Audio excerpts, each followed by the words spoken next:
السلام عليكم وأهلا بكم في قناة رامان، أول قناة من نوعها تقدم المحتوى باللغتين العربية والكردية.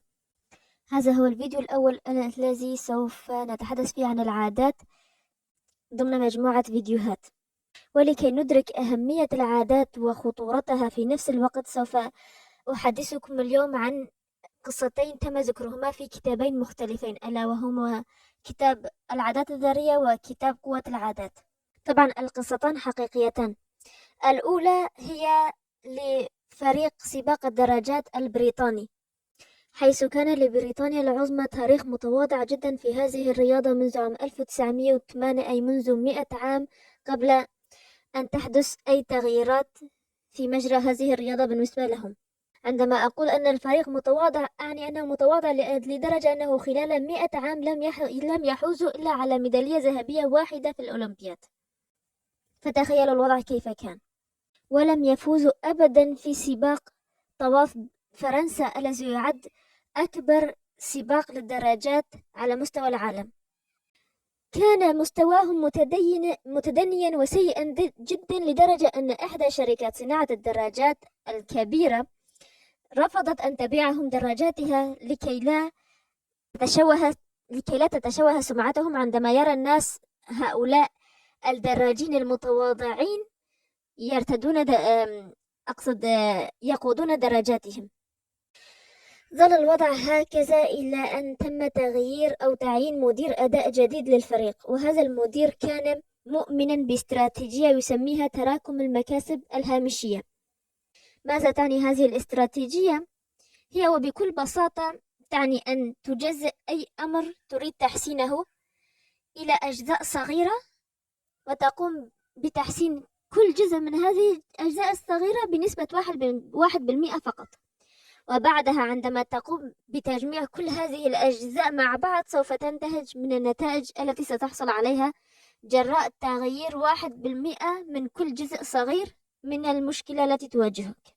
وهذا بالضبط ما فعله هذا المدير، فقد قام بالتعاون مع المدربين بإجراء تعديلات طفيفة لا تذكر، مثل إعادة تصميم مقاعد دراجات مريحة، مسح إطار الدراجات بالكحول لتصبح أكثر ثباتية على الأرض، وطلبوا من اللاعبين ارتداء سراويل قصيرة ومدفئة كهربائيا للحفاظ على درجة حرارة العضلات، واستخدموا مستشعرات لمراقبة أداء الرياضيين أثناء التمرين، وغيرها من التغييرات البسيطة، مثل وضع وسائد مريحة قبل النوم، تجربة عدة ملينات للعضلات قبل الثبات على أفضل واحد منهم، وما إلى ذلك من هذه التغييرات البسيطة التي ربما تبدو للبعض سخيفة ولن تحدث أي تغيير.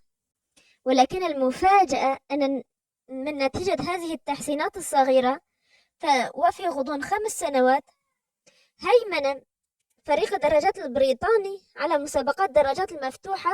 وفي أولمبياد بكين عام 2008 فاز الفريق البريطاني ب60% من الميداليات الذهبية. تخيلوا، من فريق متواضع لم يفز خلال 100 عام إلا بميدالية ذهبية واحدة، إلى فريق يحقق 60% من ميداليات ذهبية لأولمبياد بكين عام 2008. هل تتصورون الفرق؟ لا، وأزيدكم من الشعر بيت، ففي أولمبياد لندن، أي بعد أولمبياد بكين ب4 سنوات، حطم الدراجون البريطانيون 9 أرقام قياسية عالمية. وفي نفس العام حاز أحد الدراجين البريطانيين على جائزة سباق الطواف فرنسا، التي قلنا أنه أكبر سباق درجات في العالم. وتتالت إنجازات اللاعبين البريطانيين منذ ذلك الحين. أجل أيها المتابعون الأعزاء، هذه التغييرات البسيطة أدت إلى نتائج مذهلة، وهذا ما تستطيع العادات فعله. طبق هذا الأمر على حياتك وسترى العجائب. مثلا النوم، حدد وقت معين للنوم ووقت معين للاستيقاظ. خصص 10 دقائق يوميا للقراءة. خصص وقتا لتقضيه مع الأطفال. خصصي وقتا لتمضيه مع زوجك أو زوجتك، وتتحدثا معا عن حاضركما ومستقبلكما وما تريدان إنجازه في السنوات القادمة. هذه الأشياء التي قد تبدو بسيطة وغير مهمة بالنسبة للكثيرين سوف تندهشون مما ستحدثه من تغيير في حياتكم، ولكن ليس في غضون يوم وليلة بل عبر شهور وسنوات.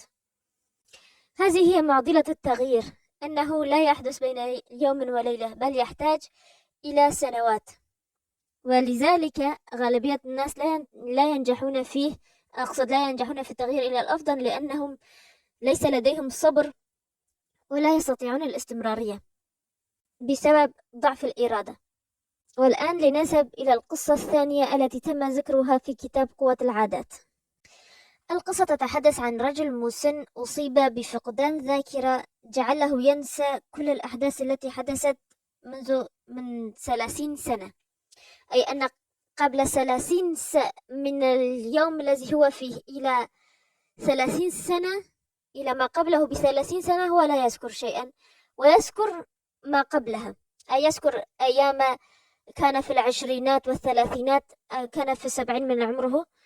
إذا نقصنا من 70 30 سنة يعني هو يذكر من بداية حياته إلى سن 40، وما بعدها هو لا يتذكره.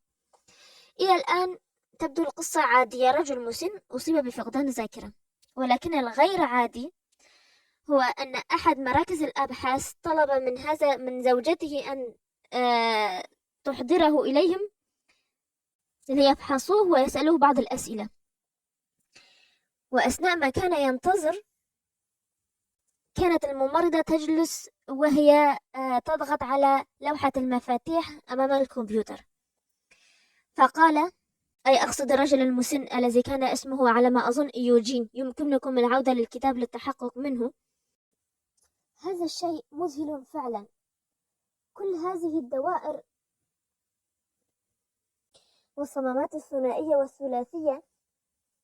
عندما كنت في مجال الإلكترونيات كان هناك زوج من الحوامل ارتفاعهما 6 أقدام يتعلق بهما هذا الشيء. لم تعره الممرضة اهتماما وتابعت عملها، وبعد بضعة دقائق عادت للكتابة على لوحة المفاتيح التي أصدرت نفس الصوت، فعاد إيوجين إلى نفس العبارات التي قالها أولا: هذا الجهاز هذا شيء مذهل جدا. عندما كنت أعمل في مجال الإلكترونيات كان هناك زوج من الحوامل ارتفاعهما 6 أقدام يتعلق بهما هذا الشيء. تكرر هذا الشيء عدة مرات إلى أن جاء الدكتور الذي سوف يعالج أو سوف يعاين حالة إيوجين. قامت ممرضة وجاء الخبير وجلس أمام الكمبيوتر، ثم بدأ بالضغط على الأزرار، فابتسم إيوجين مرة أخرى وأشار إلى الحاسب وقال: هذا الشيء مذهل بالفعل. أتعلم عندما كنت في مجال الإلكترونيات كان هناك زوج من الحوامل ارتفاعهما 6 أقدام ويتعلق بهما هذا الشيء. أتعلمون ما الذي حدث؟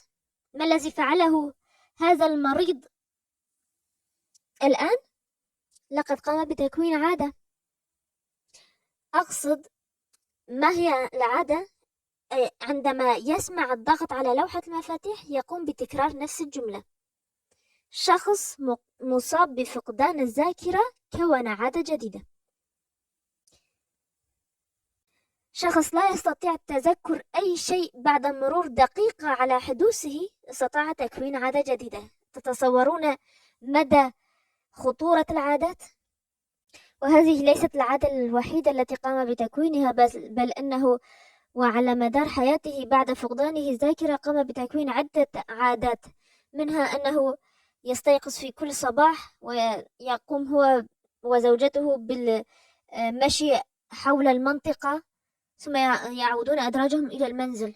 وفي أحد الأيام نسيت زوجته الذهاب، وعندما استيقظت من النوم لم تجده في المنزل فخافت كثيرا، وبعد لحظات رأته وهو عائد إلى المنزل وعلى يديه آثار حشائش. هذا يعني أنه ذهب وقام من نفسه ودار دورة كاملة حول المنطقة وعاد بنفسه إلى البيت.